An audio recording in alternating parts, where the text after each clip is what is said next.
찬양 성부 성자 성령 성삼위일체께 영원 무궁하기까지 영광을 돌리세 영광을 돌리세 아멘.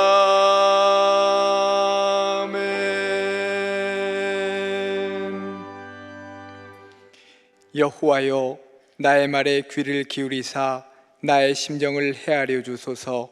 여호와여 아침에 주께서 나의 소리를 들으시리니 아침에 내가 주께 기도하고 바라리이다.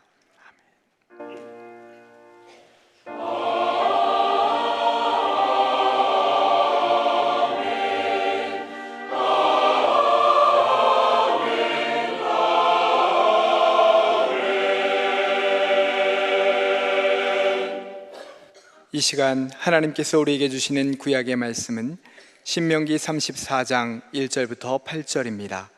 제가 가진 성경으로는 318쪽입니다.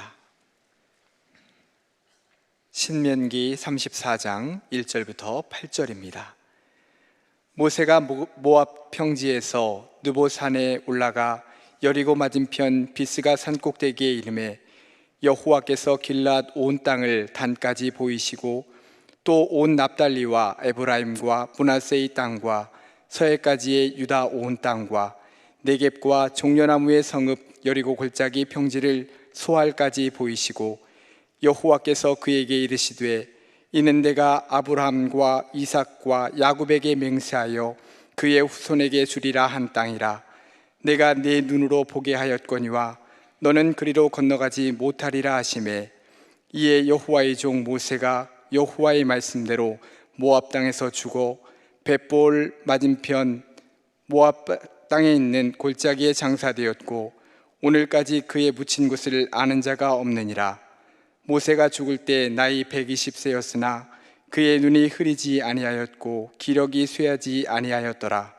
이스라엘 자손이 모압 평지에서 모세를 위하여 애곡하는 기간이 끝나도록 모세를 위하여 30일을 애곡하니라. 아멘.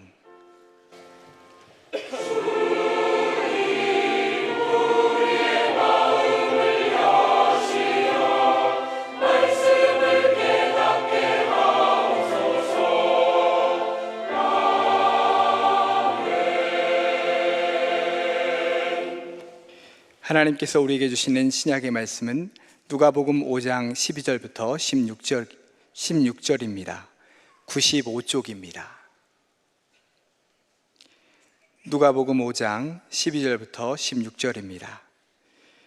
예수께서 한 동네에 계실 때에 온몸에 나병 들린 사람이 있어 예수를 보고 엎드려 구하여 이르되 주여 원하시면 나를 깨끗하게 하실 수 있나이다 하니 예수께서 손을 내밀어 그에게 대시며 이르시되 내가 원하노니 깨끗함을 받으라 하신대 나병이 곧 떠나니라. 예수께서 그를 경고하시되 아무에게도 이르지 말고 가서 제사장에게 내 몸을 보이고 또 내가 깨끗하게 됨을 인하여 모세가 명한 대로 예물을 드려 그들에게 입증하라 하셨더니 예수의 소문이 더욱 퍼지매 수많은 무리가 말씀도 듣고 자기 병도 고침을 받고자 하여 모여오되 예수는 물러가사 한적한 곳에서 기도하시니라. 아멘. 오늘의 신약 본문 말씀 바로 앞에 있는 누가복음 5장 1절부터 11절을 보면 어부 베드로와 야고보 요한이 예수님을 만나 배와 그물을 버려두고 예수님을 따라 나서므로 제자의 길에 들어섰습니다. 그리고 제일 먼저 경험한 이벤트가 오늘의 본문 말씀입니다. 내용은 예수께서 한 동네에 계신데 온몸에 나병 들린 사람이 와서 고쳐달라고, 그래서 예수님이 고쳐주셨고 소문을 내지 말라 그랬는데 소문 안 낼래도 그 모양을 보면서 사람들이 짐작할 수 있는 것이고 소문이 퍼졌고 많은 사람들이 예수님을 찾아와서 말씀도 듣고 고침도 받고 싶어 했는데 예수님은 한적한 곳으로 떠나가셨다 하는 겁니다. 구약성경 레위기 13장과 14장을 보면 나병이 발병하면 어떻게 해야 하는 대해서 자세한 기록이 있습니다. 나병 환자는 가족과 마을을 떠나 살아야 하고, 나았어도 제사장이 나병 환자 있는 외딴 곳으로 찾아가서 진찰하고 판정해야 했습니다. 혹 마을에 들어오는 경우에는 아예 그것까지 가르쳐 놨어요. 윗입술 위에다 손을 대고 부정하다 부정하다 소리를 지르는 겁니다. 그렇게 외침으로 다른 사람이 가까이 오지 못하고 또 전염되지 않도록 한다 하는 거죠. 손을 대거나 접촉하면 그 사람도 부정하다고 했습니다. 여기에 나오는 나병 환자는 온몸에 나병이 퍼져 있었습니다. 모습이 얼마나 일그러져 보기에 흉했겠습니까? 절망적이었습니다. 그런데 불편한 몸을 이끌고 사람들의 벽을 뚫고 예수님께 나아오면서 하는 말, 주여 원하시면 나를 깨끗하게 하실 수 있나이다 했습니다. 간절한 마음으로 그리고 큰 소리로 외쳤을 겁니다. 여기에는 예수님의 능력을 인정하고 나병에서 구원받을 수 있는 기회라고 믿는 믿음이 있었습니다. 더 중요한 것은 나를 고치고 안 고치고는 주님의 뜻에 달려있다 하는 것입니다. 내가 원한다고 다 되고 들어줘야 하고 내가 주님을 움직여서 어떻게 하는 것이 아니라 전적으로 주님의 뜻이 중요하다는 것을 간파한 겁니다. 대단한 관찰이요 올바른 판단이 아닐 수 없습니다. 많은 사람들은 자기가 믿는 신은 자기 복주머니쯤 되는 줄 알아요. 그래서 자기가 요구하는 대로 다 들어주고 이루어주고 그럴 걸로 생각하고 자기가 막 쥐고 흔드는 거죠. 그런데 이렇게 간청하는 나병 환자에게 예수님은 말씀하셨습니다. 내가 원하노니 깨끗함을 받으라. 이렇게 말씀하셨더니 나병이 곧 떠나니라. 이 장면을 한번 상상해 보십시오. 배너를 보셨어요? 무슨 장면이 생각이 납니까? 마차경주밖에 생각이 안 나요. 거기 나병에서 낫는 장면이 나옵니다. 그래서 짓물렀던 막 피부가 뽀얗게 새로워지는 모습을 보면서 자기가 그냥 깜짝 놀라는 장면이 나와요. 이 사람은 어땠겠습니까? 짓물렀던 손이 깨끗해지고요. 그리고 피부를 만져봤더니 깨끗하고요. 아마 다른 사람에게 거울 있으면 좀 빌려달라고 하면서 거울을 보고요. 그러면서 이게 꿈인가 생신가 하면서 펄쩍펄쩍 뛰고 얼마나 대단했겠습니까? 환호작약한다는 게 바로 이걸 두고 하는 말 아니겠습니까? 일생일대 혁명이 일어난 겁니다. 그런데 이렇게 간청하는 주님이 원하시면 된다는 것. 그러니까 예수님의 마음이 움직였습니다. 주님의 뜻이 이렇게 고치셨습니다. 이쯤 되면 우리는 저절로 깨달을 수 있습니다. 주님이 나의 형통을, 나의 승리를, 나의 큰 믿음을 알아주시도록 해야 할 것 아니겠습니까? 요한복음 8장 29절을 보면 나를 보내신 이가 나와 함께 하시도다. 나는 항상 그가 기뻐하시는 일을 행함으로 나를 혼자 두지 아니하셨느니라. 예수님은 늘 하나님이 함께 하셨고 함께 역사하셨고 했어요. 그런데 왜 그렇게 되느냐? 나는 항상 그가 기뻐하시는 일을 행함으로 나를 혼자 두지 아니하셨느니라. 하나님의 독생자로 이 땅에 보내셨지만은 예수님도 그러셨다고 하면 우리는 더 말할 것 없지 않습니까? 하나님 기뻐하시는 일을 행하면 나를 혼자 두실 수가 없어서 하나님께서 함께 하시고 동행하시고 역사하시고 은혜와 모든 것이 따르지 않겠습니까? 나아가서 우리는 믿음의 나병에 걸려있지 않은지 스스로 또한 여러 각도에서 살펴볼 일입니다. 나병의 특징 중에 하나는 감각이 없어져 버리는 것이라고 합니다. 손가락이 떨어져 나가도 발가락이 떨어져 나가도 아픈 줄을 모른다는 겁니다. 마비, 무서운 겁니다. 신앙 양심이 마비되면 양심에 화인 맞았다고 하지 않습니까? 신앙 양심은 어떤 감각보다 예민할 일입니다. 마비되면 떨어져 나가고 구데기가 생겨나고 마침내 생명을 잃게 됩니다. 신앙 양심이 둔해지면 다음 단계는 마비되는 것이고 그러면 결국은 영적으로 파멸에 이를 수밖에 없지 않습니까? 신앙 양심이 마비되면 죄를 죄로 모르고 죄를 먹고 마셔도 그렇거니 하고 지나버리고 이 사람은 온몸에 나병이 들어있었지만 사람들의 장벽을 헤집고 예수님을 찾아 나왔고 바른 신앙 고백으로 즉석에서 꿈에도 그리던 회복의 은혜를 입었습니다. 마음에 믿음에 신앙 양심이 무뎌지면 빨리 주님께로 나아와야 합니다. 그런데 문제는 별로 심각하게 생각하지 않거나 자기는 여기에 해당되지 않는다고 생각하는 겁니다. 신앙이 양심이 보이질 않잖아요. 눈에 뜨 있는 것부터 하느라고 그 중요한 것을 놓쳐버리는 경우가 얼마나 많습니까? 거기다가 이런 말씀은 누가 들어야 할 것이지 나는 상관없다라고 생각한다는데 문제가 있다 그 말입니다. 굳은 살이 박인 것이 마비지 마비가 별겁니까? 익숙하다가 예민성을 잊어버리기 쉽습니다. 지금의 내 신앙 상태를 자세히 살펴보아서 굳어진 부분을 긁어내고 닦아내고 하십시오. 또한 예수님은 유대인의 결례를 잘 아시면서도 즉 나병 환자에게 접촉하거나 손을 대면 그 사람도 부정해짐에도 불구하고 예수께서는 손을 내밀어 그에게 대셨다 했습니다. 이 자리에도 예수님으로부터 무슨 트집을 잡으려는 서기관과 바리새인 또는 그들이 보낸 사람이 있었을 겁니다. 그러나 즉석에서 나병이 떠나고 깨끗해진 사람을 보면서 당신은 정결 예법을 행해야 되지 않습니까? 말하는 사람이 없었습니다. 뿐만 아니라 예수님은 아무도 손을 대지 않는 이 사람에게 손을 대시면서 고쳐주셨습니다. 이것이 예수님의 사랑입니다.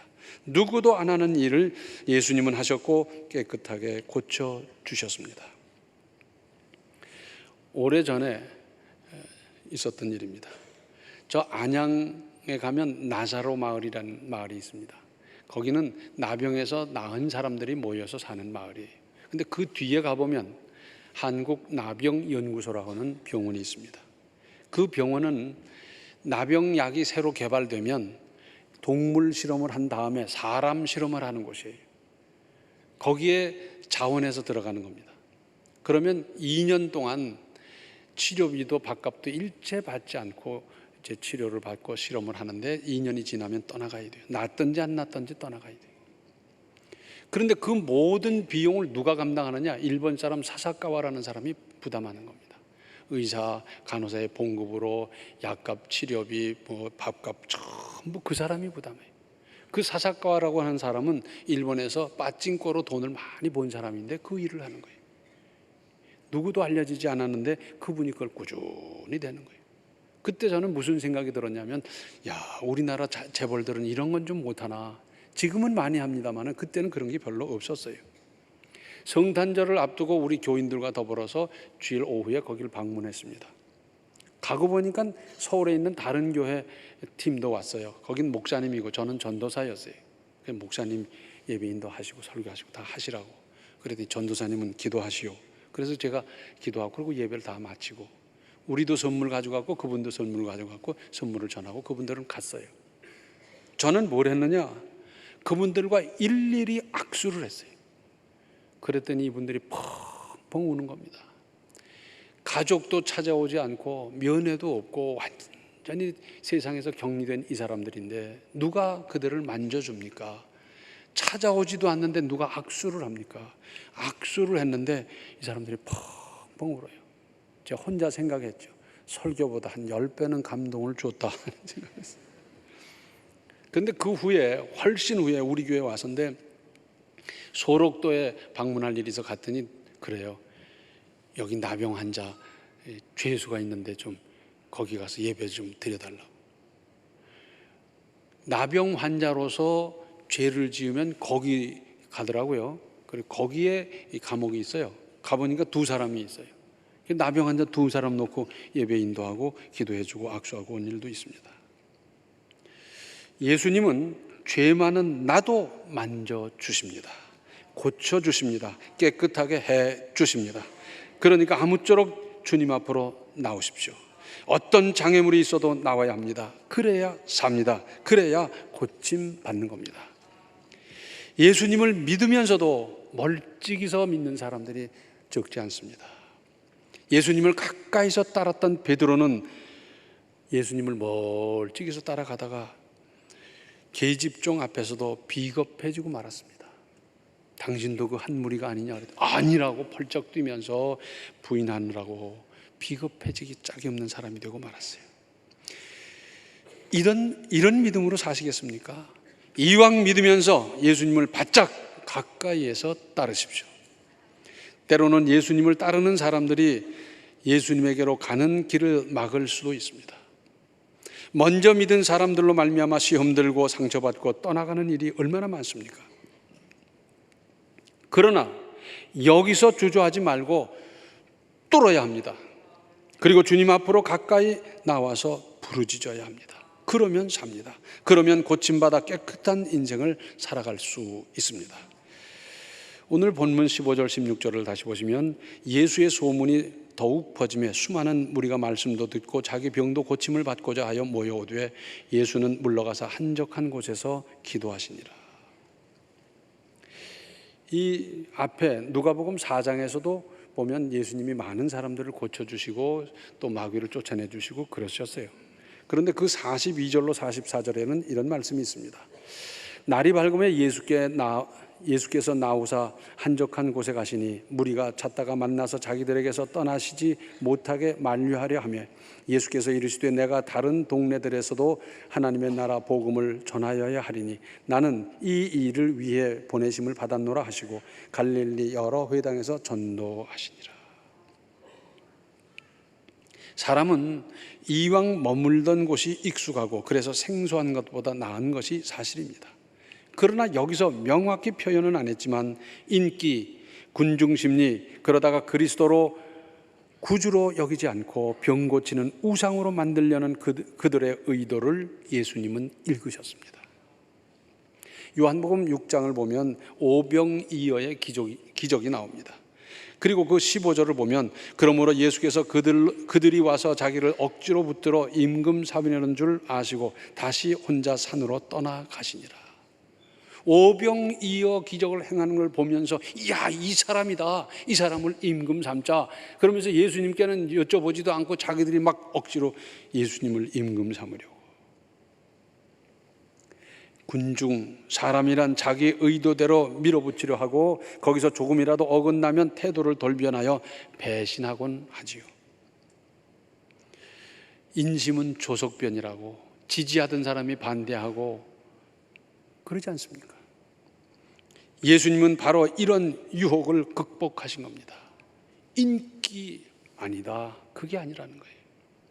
이 사람들이 병 고치는 우상쯤으로 아는 것, 이건 아니다. 예수님은 극복하셨습니다. 사람이 무슨 일을 하든지 외면당하는 것보다야 인기 있는 것이 나은 것이지만 인기와 신뢰는 전혀 다른 겁니다. 믿어주고 이런 마음으로 알아주는 것은 인기가 아닙니다. 사실은 인기를 찾아 나서기보다는 하나님이 믿어주시고 사람의 신뢰를 얻는 것이 얼마나 귀중한 일입니까? 인기는 사람을 우상으로 만들지만 신뢰는 존경으로 발전하는 법입니다. 하나님의 인정, 사람의 믿어주심을 받고 사람의 신뢰를 받는 아름다운 신앙인의 길을 가시기 바랍니다.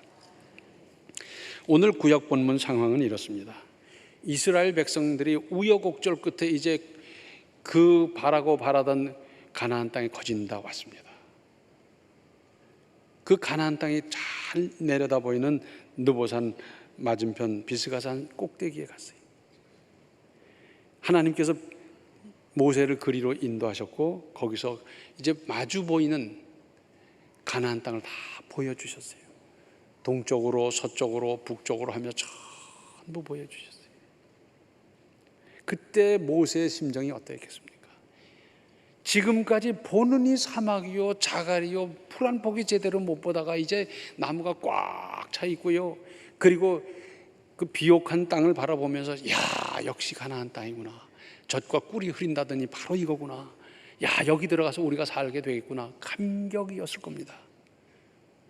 그런데 하나님께서 너는 이제 그만 나한테로 와. 그리고 하늘나라 갔어요. 저는 성경 이 부분을 읽으면서 얼마나 많은 의문을 가졌는지 모릅니다. 아니, 하나님께서 그렇게 부려잡수셨으면 가나안 땅 입구라도 좀 가보게 하실 일이지 꿈에도 그리던 거기는 들어가지도 못하고 구경만 시켜주시고 데려가셨다. 제가 그래서 하늘나라 가면 꼭 이걸 좀 여쭤보려고 그랬어요. 그리고는 그 후로도 많이 기도했는데 기도하면서 하나님께서 깨닫게 해 주신 것이 있습니다. 이제 차츰 말씀드리겠습니다. 여기 7절을 보시면 모세가 죽을 때 나이 120세였으나 그의 눈이 흐리지 아니하였고 기력이 쇠하지 아니하였더라. 하나님께서 맡겨주신 일을 하나님의 뜻에 합당하게 순종하며 열심히 감당했더니 능히 그렇게 할 수 있는 기력을 주신 겁니다. 하나님께서 맡겨주신 일을 믿음으로 잘 감당하면 넉넉히 감당할 수 있게 주시는 하나님의 은혜가 따릅니다. 하나님을 믿으면서도 여전히 이걸 거꾸로 하는 사람이 있어요. 그래서 하나님, 이러이러한 조건이 이루어지면 그때부터 제가 하겠습니다. 아니라니까요. 지금 이 조건에서 여러 가지 애로가 있고 문제가 있다 하더라도 지금 하나님의 일을 하면 감당할 수 있는 힘과 능력을 주시는데 여전히 야근 척 하면서 이거 이루어 주시면 그때부터 하겠습니다 하니까 일이 되겠습니까? 모든 열쇠는 하나님이 가지고 계신데 제 마음대로 제 뜻대로 제 계산대로 하는데 이루어지겠습니까? 모세는 80에 부름 받았습니다. 자, 사람이 강건하면 70이고 그건 모세의 고백입니다. 그러니까 그때 당시의 의학 수준이라든지 영양 수준이라든지 보면 70은 아주 오래 사는 거예요. 우리나라도 그랬잖아요. 40만 되면 애헴하던 시절이 있었지 않습니까? 그런데 80의 모세를 들어 쓰셔서 40년 동안 그렇게 부려잡수셨어요. 그런데 80 노인이 하나님의 일을 한다고 순종하며 했더니 일할 수 있는 기력을 주시고 힘을 주시고 능력을 주시고 영역을 주셨습니다. 하나님께서 원치 않는 일, 엉뚱한 일, 하나님을 대적하는 일을 하면서 내게 복을 주시옵소서 하면 하나님이 주시겠습니까? 지금 부족하고 지금 문제가 있고 지금 어려워도 지금 하나님의 뜻을 이루기 위해서 시작하십시오. 그러면 할 수 있는 능력을, 은혜를 주실 것입니다. 또 모세가 하나님의 일을 해온 특징은 사람의 평가나 인기를 염두에 두고 일하지 않았다는 점입니다. 그래서 우리 성경 자세히 읽어보세요. 얼마나 시비를 많이 당했습니까? 얼마나 원망을 많이 당했습니까? 얼마나 비판을 많이 받았습니까? 좌관 자기 친 누이 형님까지도 비판하고 그랬잖아요. 그런데 한 번도 사람의 평가를 염두에 두질 않았어요. 이렇게 하면 르벤 지파가 섭섭하다고 생각하면 어떡할까? 이렇게 하면 그 유다 지파가 섭섭하다고 그러면 어떡할까? 뭐 이런 생각 안 하고요. 하나님께서 지시하는 대로 하나님의 뜻을 이루기 위해서 나아갔지 사람의 평가를 생각하지 않았어요. 사람의 평가는요, 시대에 따라서도 달라져요. 똑같은 역사적인 사건을 놓고도 시대에 따라서 그 역사적인 사건을 해석하는 게 다르지 않습니까? 이건 역사에서만 그런 것이 아니라 사람 사이에서도 얼마든지 달라지는데 하나님의 판단은 정확하고 하나님은 영원하시고 하나님은 완전하신 분이기 때문에 하나님의 평가를 바라보면서 인생을 살아가는 겁니다. 뿐만 아니라 꿈에도 그리던 가나안 땅을 지척해서 바라보면서 하나님께서 말씀하시니까 세상을 하직하는 것까지도 그대로 순종했습니다. 아마 우리나라 사람 같으면 틀림없이 그랬을 겁니다. 하나님, 며칠만 더 살려주셔서 저 가나안 땅 한 번만 밟고 가게 해주세요. 아마 그랬을 겁니다. 그런데 성경을 보면 말이 없어요. 예 하고 그냥 가는 겁니다. 거기다가 5절과 6절을 보시면 이에 여호와의 종 모세가 여호와의 말씀대로 모압 땅에서 죽어 벳부얼 맞은편 모압 땅에 있는 골짜기에 장사되었고 오늘까지 그에 묻힌 곳을 아는 자가 없느니라. 뒤에 보면 30일 동안 모세를 애곡했다 했는데 아마도 모세의 묘지를 다시 찾을 수 없도록 매장했던 것 같습니다. 여기에 무슨 하나님의 뜻이 들어있겠습니까? 왜 하나님께서 여기서 세상을 떠나게 하셨을까? 기도하면서 해답을 얻었어요. 모세가 우상화되지 않게 하기 위해서 하나님 그러셨어요. 거기다 묘를 근사하게 만들어 놓고 그리고 떠나갔더라면 모세의 무덤에 얼마나 많은 사람들이 찾아오겠습니까? 모세가 가지고 다녔던 지팡이 그거 하나 가지고는 이걸 갖다 신주 섬기듯이 섬기고 그걸 높은 데 매달아 놓고는 거기다 절을 하는 사람, 거기다 제사 지내는 사람들도 얼마든지 생겨났을 겁니다. 모세가 썼던 모자다 해가지고 이것을 뭐 보물로 알고 거기다 제사 지내는 사람도 얼마든지 생겨났을 겁니다. 사람을 만드신 하나님께서 아시기 때문에 흔적도 없도록 만드셨어요. 성경에 기록이 안 됐지만은 모세 장례는 이렇게 치러라 아마 그러셨을 거예요. 그래서 그 다음에 아는 사람이 없더라는 겁니다.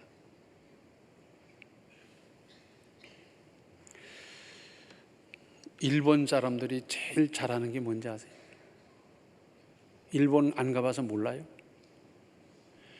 제가 보니까 일본 사람 제일 잘하는 게 뭐냐? 절하는 거더라고요. 절. 좌완 신도 그렇게 많은지 교통사고에서 보호해주는 신, 뭐 그런 신도 만들어 놓고 자기들이 이제 만들어 놓은 거죠. 그리고 거기다 드립다 절을 하는데 그냥 허리가 부러지도록 그렇게 절을 해요. 캐톨릭 박물관을 제가 갔더니 의자가 하나 있더라고. 그래서 자세히 보니까 교황이 한국을 방문했을 때 잠깐 앉았던 의자. 우상화되는 겁니다. 십자군 전쟁 때 어떤 사람이 가서 예수님이 달리셨던 십자가 형틀을 발견했다는 겁니다. 이게 예수님 십자가다. 그러니까 얼마나 사람들이 호기심을 가졌겠습니까? 그리고 그 십자가를 붙들고 뭐 기도하는 사람, 별별 사람이 다 있었을 텐데 이걸 갖다가 그냥 쪼개고 성냥같이 쪼개가지고 팔았는데 그거 가지고 돈을 무지하게 벌었대요. 근데 그 사람 이름이 돈달라, 이태리 사람.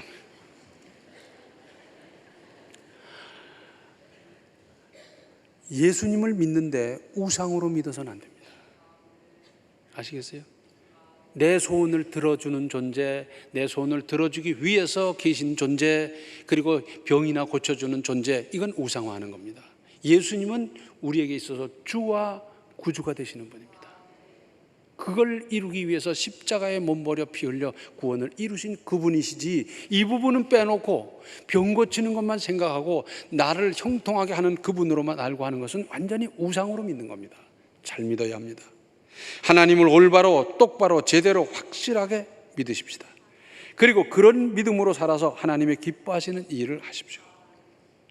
그러면 하나님께서 우리를 혼자 두실 수가 없지 않습니까? 왜? 하나님 기뻐하시는 일을 하는데 그분을 어떻게 그냥 두시겠어요? 그래서 언제나 찾아오시고 언제나 함께 하시고 혼자 두실 수가 없는 이 역사, 그래서 그 역사로 말미암아 우리는 세상을 넉넉히 이기며 그리고 세상을 지배하며 믿음으로 당당하게 살아갈 수 있을 터인데, 이런 역사를 이루며 살아가시기 바랍니다. 기도하시겠습니다. 은혜로우신 아버지 하나님, 우리가 하나님을 믿는다고 하면서 얼마나 똑바로 믿고 있는지 다시 한번 살펴볼 수 있게 해 주셨습니다. 바로 믿고 제대로 믿고 똑바로 믿게 도와 주시옵소서. 많은 사람들은 우상을 만들어가면서 신앙생활하고 있는데 우리는 우상을 만드는 것이 아니라 하나님을 제대로 섬기면서 믿어가게 하여 주시옵시고, 하나님께서 기뻐하시는 일을 행함으로 하나님께서 혼자 두실 수 없는, 함께 하시는, 동행하시는 그 역사를 이루며 살아갈 수 있도록 주여 도와 주시옵소서. 예수님의 이름 받들어 간절히 기도하옵나이다. 아멘. 세상적인 평가에 집착하기보다 하나님의 판단을 따르십시오. 지금은 생명의 주 예수 그리스도의 은혜와 하나님 우리 아버지의 극진하신 사랑과 성령의 감화, 감동, 충만, 교통하심이, 하나님께서 기뻐하시는 이 일을 함으로 혼자 두실 수 없는 인생, 하나님의 판단에 따라 인생을 계획하고 설계하고 살아가기를 힘쓰기로 작정하고 결단하는 모든 하나님의 백성 위에 이제로부터 영원토록 함께 계시기를 간절히 축원하옵나이다. 아멘.